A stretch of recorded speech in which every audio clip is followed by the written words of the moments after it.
বিছানা থেকে নাম, নাম বলছি।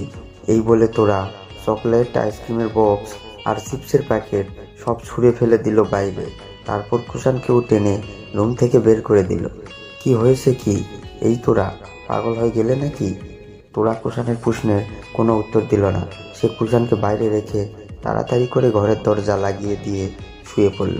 আর চিৎকার করতে করতে বলতে লাগলো, আমি কি চিপস আর চকলেটের প্যাকেটের জন্য কাঁদতেছি? কি রে ভাই, আমি কি ছোট বাচ্চা নাকি যে চিপস আর চকলেট না আনলে কাঁদবো? সে যে আমার ইমোশনালি বুঝতে পারে না আমার সাথে কখন কি হচ্ছে, কে কি বলছে আমাকে, আমার মন কি জন্য খারাপ সে বুঝতে পারে না। সেই বলদ নাকি আবার আমার ভালোবাসার মানুষ। অনেক ধরনের বলদ দেখেছি আমি, কিন্তু এইরকম বলদ কখনো দেখিনি। থাক, আজ তুই বাইরে থাক।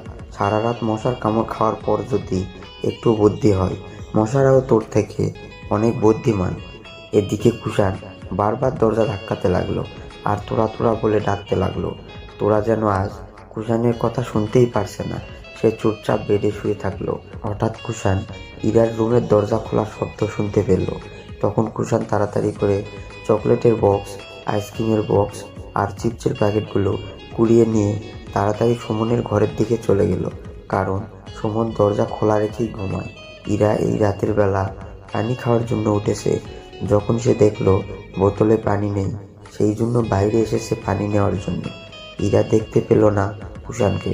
কুষাণ তার আগেই সুমনের রুমে ঢুকে গেছে। এদিকে সুমন গভীর ঘুমে আচ্ছন্ন হয়ে আছে। সে জানেই না তার রুমে এসেছে কুষাণ। কুষাণ এবার সুমনের ফোনটা নিয়ে আগেই কল দিল তোরাকে, কিন্তু তোরা রিসিভ করলো না সুমনের কল।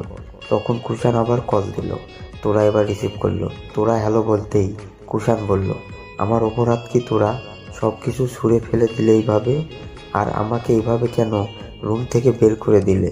প্লিজ উত্তরটা দাও। কুষাণের পুরো কথা শেষ না করতেই তোরা কেটে দিল কল।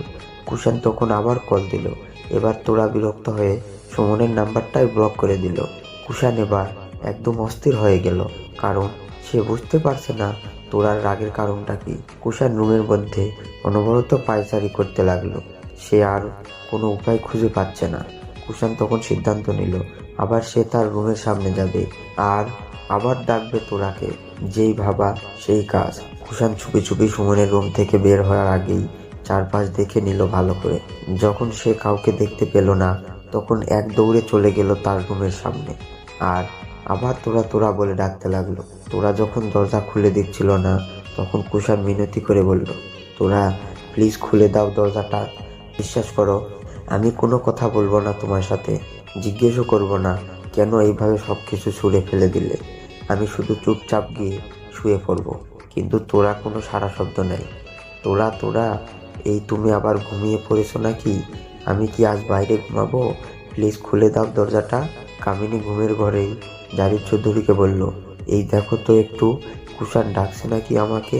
জারিফ চৌধুরী তখন ঘুম ঘুম কণ্ঠ নিয়ে বলল, কামিনী, এখন রাত কয়টা বাজে জানো? কুষাণ কেন তোমাকে এত রাতে ডাকতে যাবে? সে মনে হয় এখন ঘুমিয়ে পড়েছে। কামিনী সেই কথা শুনে উঠতে লাগলো। জারিফ চৌধুরী বলল, তুমি শুয়ে থাকো, দেখছি আমি। এই বলে জারিফ চৌধুরী চোখ ডলতে ডলতে তার রুম থেকে বের হলে জারিফ চৌধুরীর দরজা খুলে দেখেন কেউ নাই। তবে তিনি কুষাণের ঘরের সামনে আবছা আবছা কিছু দেখতে পেয়ে বললেন, কে রে ওখানে দাঁড়িয়ে? অন্ধকারে স্পষ্টভাবে দেখা যাচ্ছিল না কুষাণকে, তবে বোঝা যাচ্ছে কেউ একজন দাঁড়িয়ে আছে কুষাণের ঘরের দরজার সামনে। কুষাণ কোনো উত্তর দিল না। সে চুপচাপ সরে যেতে লাগলো।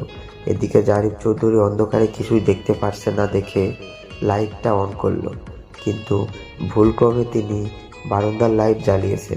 কুষাণ জারিফ চৌধুরী সুইচ অন করা দেখে আবার সুমনের ঘরের দিকে দৌড় দিল, কারণ তাকে এইভাবে ঘরের বাইরে দাঁড়িয়ে থাকতে দেখলে আর তোরাকে ঘরের দরজা লাগিয়ে ঘুমিয়ে থাকতে দেখলে নতুন আরেক ঝামেলা সৃষ্টি হবে। জারিফ চৌধুরী সুমনের ঘরের দিকে কাউকে যেতে দেখেই চিল্লাতে চিল্লাতে তিনিও সুমনের ঘরে ঢুকে গেলেন। এদিকে কুষাণ সোজা সুমনের বেলকনিতে চলে গেছে। জারিফ চৌধুরী চিল্লানি শুনে কামিনী এক লাফে বেড থেকে নেমে এলেন আর জোরে জোরে করে জারিফ জারিফ করে ডাকতে লাগলো। জারিফ চৌধুরীর চিৎকার শুনে সুমনও চমকে উঠল। বড় আব্বু, তুমি এই রুমে? জারিফ চৌধুরী কোনো কথা না বলেই শুধু এদিক ওদিকে খুঁজতে লাগলো, কিন্তু কাউকেই খুঁজে পেলেন না তিনি। সুমন তখন বলল, কি হয়েছে বড় আব্বু, কাকে খুঁজছেন এইভাবে? কেউ একজন ঢুকেছে তোর রুমে। সুমন তখন বলল, ধুর, কে ঢুকবে? না ঢুকছে। সুমন সেই কথা শুনে নিজেও খুঁজতে লাগলো। এদিকে কামিনীও এসে গেল সুমনের কাছে আর জিজ্ঞেস করতে লাগলো, কি হয়েছে, কেন চিৎকার করলে? জারিফ চৌধুরী তখন বলল, একজনকে এই দিকে আসতে দেখলাম। কামিনী তখন বলল, ও মোর আল্লাহ, কাকে দেখলে? নিশ্চয় শত্রুপক্ষের কেউ এসেছে। আমার কুষাণ ঠিক আছে তো? এই বলে কামিনী কুষাণের দরজায় গিয়ে ধাক্কা দিতে লাগলো। তোরা ভাবলো কুষাণ বোধহয় ধাক্কা দিচ্ছে, সেই জন্য সে দরজা খুলল না। জারিফ চৌধুরী কামিনীকে এইভাবে দরজা ধাক্কানো দেখে বলল, এই কি করছো? দেখতেই তো পারছো দরজা লাগানো, ওরা মনে হয় ঘুমিয়ে পড়েছে। এই বলে জারিফ চৌধুরী কামিনীকে নিয়ে রুমে চলে গেলেন। জারিফের চিৎকার শুনে সোনিয়াও জেগে উঠেছে। সেও চোখ ডলতে ডলতে এগিয়ে এলো। যখন দেখলো তার ভাইয়ের রুমে আলো জ্বলছে, তখন সোনিয়া সোজা সুমনের রুমে ঢুকে গেল আর বলল, ভাইয়া কি হয়েছে, এত হইচই কেন? সুমন কিছু বলার আগেই হঠাৎ সোনিয়ার চোখ গেল টেবিলের উপরে। সে চকলেট আর আইসক্রিমের বক্স হাতে নিয়ে বলল, ভাইয়া এগুলো কার, তুই এনেছিস? সুমন সেই কথা শুনে বক্সগুলো হাতে নিয়ে বলল, তোর মনে হয় এখনো ঘুম কমপ্লিট হয়নি, সেই জন্য ভুলভাল বকছিস। নিজেই এনে এখন নিজেই বলছিস কে এনেছে এগুলো? সোনিয়া সুমনের কথা শুনে চিন্তার সাগরে ডুবে গেল। সে আবার কখন আনলো এইসব জিনিস? সে তো মাত্রই রুমে ঢুকলো, তাছাড়া আজ তো সে বাইরে যায়নি। সোনিয়া মনে মনে ভাবতে লাগলো, তার ভাই যখন বলেছে এগুলো তার, তাহলে সে সাথে করে নিয়ে যেতেই পারে। এই ভেবে সোনিয়া চকলেটের বক্স আর আইসক্রিমের বক্স নিয়ে যেতে লাগলো।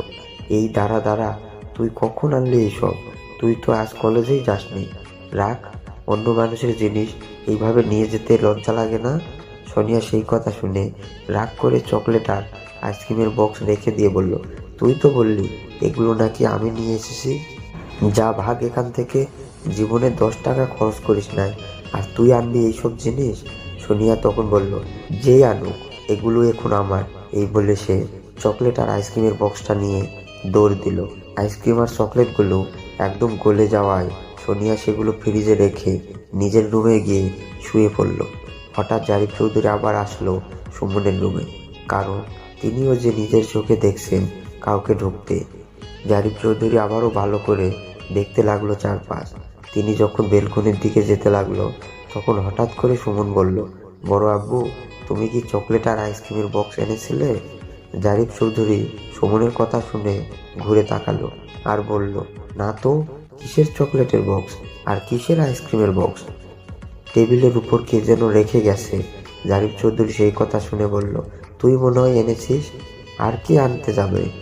ঘুমিয়ে পড়তো এখন, আর দরজাটা ভালো করে লাগিয়ে দিয়ে ঘুমাবি। তোর এই বদ অভ্যাস কবে যে ভালো হবে? এইভাবে দরজা খোলা রেখে কেউ ঘুমায় নাকি? এই বলে জারিফ চৌধুরী চলে গেল। সুমন যেই শুনতে যাবে, হঠাৎ সে খেয়াল করলো কতগুলো চিপসের প্যাকেটও। সোনিয়া চিপসের প্যাকেটগুলো দেখেনি, তা না হলে এগুলোও নিয়ে যেত। চিপসের প্যাকেটগুলো দেখে সুমন আর লোভ সামলাতে পারল না। সে একটা প্যাকেট ছিঁড়ে খেতে লাগলো চিপস, আর ভাবতে লাগলো, সত্যি কি সে নিজের এইসব এনেছে? কিন্তু কখন এনেছে? সুমনের এবার ভয় হতে লাগলো, যদি সত্যি সত্যি কেউ এসে থাকে তার রুমে, আর সেই অচেনা ব্যক্তি যদি তার জন্য নিয়ে আসে এইসব, কিন্তু সেই অচেনা লোক কেন আনবে এইসব জিনিস? তাকে আবার কেউ মেরে ফেলানোর জন্য ফন্দি করছে না তো? সুমনের মনে নানা রকম প্রশ্ন জাগতে লাগলো। শেষমেশ সে চিপসের প্যাকেটটা রেখে দিয়ে সোজা দরজা লাগিয়ে শুয়ে পড়ল। তোরা ঘরের দরজা বন্ধ করে শুয়ে থাকলেও সে কিছুতেই ঘুমাতে পারছিল না। নানা ধরনের চিন্তা ভাবনা আসতে লাগলো তার মনে। কুষাণ কত করে মিনতি করলো, তবুও সে খুলে দিল না দরজাটা। না জানি বেচারা এখনো দাঁড়িয়ে আছে দরজার সামনে। এইভাবে কুষাণকে বাইরে রেখে তার কি ঘুম আসবে? দেখি বলদটা এখন কি করে, ওকে দেখেই আবার দরজা বন্ধ করে দিব। এইভাবে তোরা ঘরের দরজাটা খুলে দিল, কিন্তু কুষাণকে সে দেখতে পেল না। তোরা ভাবলো হয়তো কুষাণ সুমনের রুমে আছে। এবার কি যাবে সেখানে? এই বলে তোরা সোজা সুমনের রুমে চলে গেল। এদিকে জারিফ চৌধুরী এখনো নোটিশ করছিল সুমনের রুমে, কারণ তিনি শিওর ছিলেন কেউ না কেউ রুমে অবশ্যই ঢুকছে, কারণ তিনি যে নিজের চোখে দেখেছেন। তোরাকে সুমনের রুমে যাওয়া দেখে জারিফ চৌধুরী বেশ অবাক হলেন। তখন তিনি নিজেও তোরার পিছু পিছু চলে গেলেন। তোরাকে দেখা মাত্রই সুমন তাড়াতাড়ি করে উঠে বসলো আর বলল, ভাবি তুমি এত রাতে এই রুমে? তোরা চারপাশ তাকিয়ে দেখে কুষাণ নেই রুমে। সে তখন বলল, তোমার ভাই কই? ভাই? কোন ভাই? তোমার কয়টা ভাই আছে? কুষাণ ভাই? হ্যাঁ। জানি না তো। তোরা তখন অবাক হয়ে বলল, কি বলছো এসব? কুষাণকে দেখোনি তুমি? না তো। তোরা তখন বলল, কিন্তু কুষাণ তো তোমার রুমেই ছিল। বলো কি? ভাইয়া আমার রুমে কেন আসবে? তোরা তখন সুমনের ফোনটা দেখিয়ে বলল, কিছুক্ষণ আগে কুষাণ তো তোমার নাম্বার থেকেই কল দিয়েছিল আমাকে। সুমন তো কিছুই বুঝতে পারছিল না কুষাণ কেন তার নাম্বার থেকে তোরাকে কল দিতে যাবে। এই জন্য সুমন চেক করতে লাগলো। না তো, কই কল দিয়েছিল কুষাণ? এদিকে কুষাণ কথা বলা শেষ করেই ডিলিট করে দিয়েছে তোরার নাম্বারটা। তোরা তখন কুষাণ কুষাণ বলে ডাকতে লাগলো, কিন্তু বের হয়ে এলো না কুষাণ। তোরা এবার ভয়ের মধ্যে পড়ে গেল। তাহলে কুষাণ গেল কোথায়? হঠাৎ বেলকনির দরজা ছিটকুনিটা খুলে কুষাণ বের হয়ে আসলো। তবে সে কারোর সাথে কোনো কথা না বলে চুপচাপ সুমনের রুম থেকে বের হয়ে সোজা নিজের রুমে চলে গেল। সুমন একদম হা হয়ে তাকিয়ে রইল। সে এতক্ষণে বুঝতে পারলো ব্যাপারটা। তাহলে জারিফ চৌধুরী ঠিকই দেখেছেন, আসলে কেউ একজন ঢুকেছিল তার রুমে। তাহলে এটাই হলো আসল কাহিনী। জারিফ চৌধুরী নিজেও এখন বাইরে দাঁড়িয়ে আছেন। সুমন তোরাকে বলল, ভাবি তোমরা কি ঝগড়া করেছো? ভাইয়া এই রুমে কেন এসেছে? তোরা বলল, হোম। ভাইয়া তোমার সাথে ঝগড়াও করে? তোরা তখন বলল, কাল কথা বলবো হয়নি। এই বলে সে সুমনের রুম থেকে বের হলো।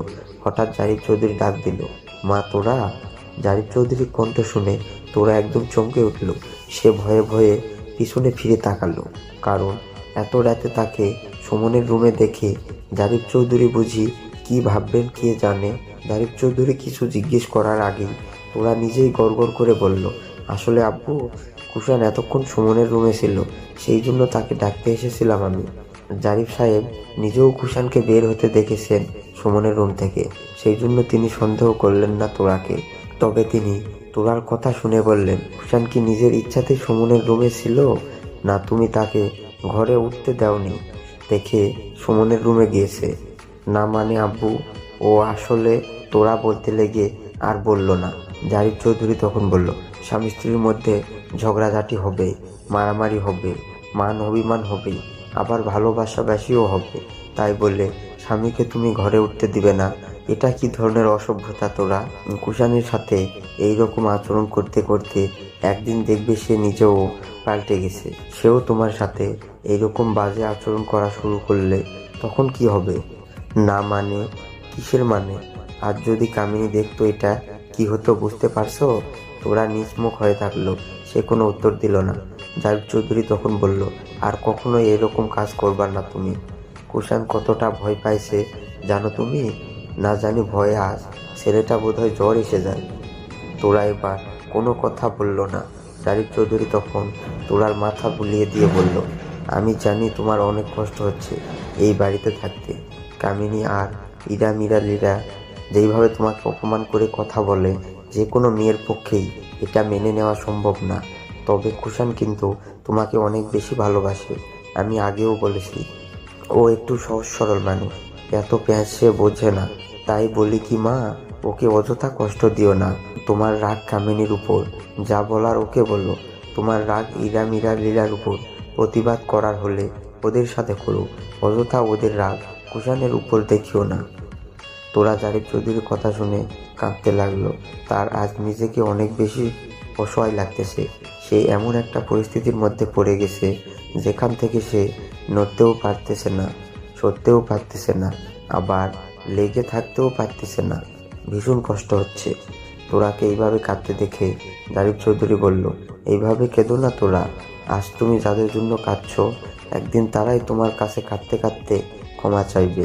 তবে সেই দিন পেতে হলে তোমাকে অনেক বেশি স্ট্রং হতে হবে। তোমাকে সেই জন্য ধৈর্য ধরতে হবে, ধৈর্য হারালে চলবে না। আমি আমার নিজের বউ আর মেয়েদেরকে কখনোই সাপোর্ট করি না, কারণ তারা কখনোই আমার কথা শোনেনি, নিজের ইচ্ছে মতো চলাফেরা করেছে। তবে আমি তোমাকে নিজের মেয়ের মতো মনে করি, সেই জন্য যা যা বললাম যদি সেই অনুযায়ী চলতে পারো তাহলে কখনোই তোমার খারাপ কিছু হবে না। প্রথম উপদেশ হবে, তুমি কখনোই কুষাণের সাথে খারাপ ব্যবহার করবে না। কুষাণ যদি কোনো জিনিস বুঝতে না চায়, ওকে ভালো করে বোঝালে সে বুঝবে। কুষাণ যাকে ভালোবাসে তাকে কিন্তু সে নিজের চেয়েও বেশি ভালোবাসে, আর যাকে একবারে ঘৃণা করে তার দিকে কিন্তু আর ফিরেও তাকাবে না। কামিনী আর লীলাকে কেন কুষাণ কিছু বলতে পারে না জানো? কেন তাদের মুখে মুখে কিছু বলতে পারে না? তোরা জারিফ চৌধুরীর কথা শুনে মুখ তুলে তাকালো। একটাই কারণ, তা হলো ওরা কখনোই কুষাণের সাথে খারাপ ব্যবহার করে না। যত কিছু হয়ে যাক, কামিনী কখনোই কুষাণকে গালাগালি করে না। লীরা তারা ভাইয়ের উপর কখনোই রাগারাগি করে না। তাহলে কুষাণ কি করে তাদের গালমন্দ করবে? কিন্তু আমি অনেকবার দেখছি তুমি কুষাণের সাথে অনেক বাজে ব্যবহার করো, ওর উপর অনেক রেগে থাকো। এইরকম রাগ না দেখিয়ে একটু বুঝিয়ে বলবে, তাহলেই ও বুঝতে পারবে। তোরা তখন কাঁদতে কাঁদতে বলল, আব্বু ওই রকম বোকা ছেলেকে আমি কি করে বুঝবো, সে যে সহজ জিনিসটাও বুঝতে পারে না। তখন আম্মু আর আপুরা কত আজে বাজে কথা বলল, আমি সেই জন্য মন খারাপ করে কাঁদতেছিলাম। আপনার ছেলে আমাকে কাঁদা দেখে বললে আমি নাকি চকলেট আর চিপসের জন্য কাঁদতেছি। বলেন তো কার মেজাজ ঠিক থাকবে তখন? হঠাৎ পিছন দিক থেকে কুষাণ এসে বলল, এই কথাটা আমাকে বুঝিয়ে বললে কি প্রবলেম হতো তোমার? আমি তো আর জানি না তুমি কেন কাঁদছো। আমি তো আর সব জানতা শমশের না, যে তোমার মুখ দেখেই বুঝে যাব কি হয়েছে তোমার। তোরা তখন কুষাণের কাছে এগিয়ে গিয়ে বলল, তুমি বোঝো না মানলাম, কিন্তু বাচ্চাদের মতো উল্টাপাল্টা কথা কেন বলো? আমি কোন দিন চিপস আর চকলেটের জন্য কেঁদেছিলাম? কাঁদোই তো, একদিন চিপস চকলেট না আনলে মুখ ফুলিয়ে বসে থাকো। ভেবেছো আমি বুঝি না? সেই জন্য ভাবলাম আজও সেই জন্যই কাঁদতেছো। কুষাণ, এবার কিন্তু বেশি বাড়াবাড়ি হচ্ছে। আমি কোন দিন ফুলে থাকলাম চিপস আর চকলেটের জন্য?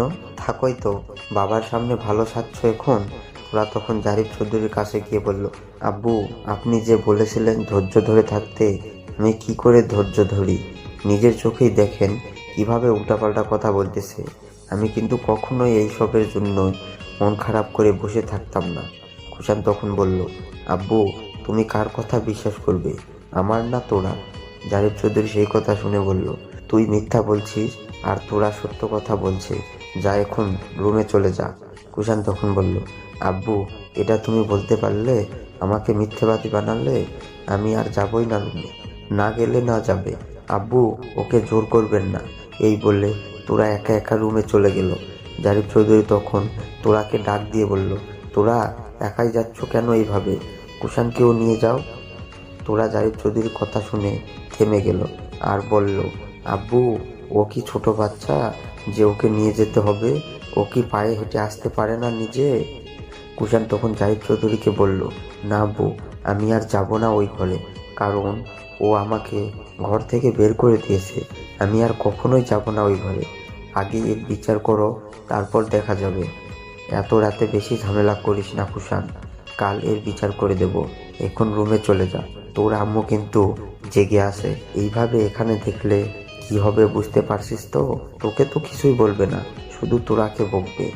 কুষাণ জারিফ চৌধুরীর কথা শুনে বলল, আব্বু মনে যেন থাকে, কাল অবশ্যই এর বিচার করবে।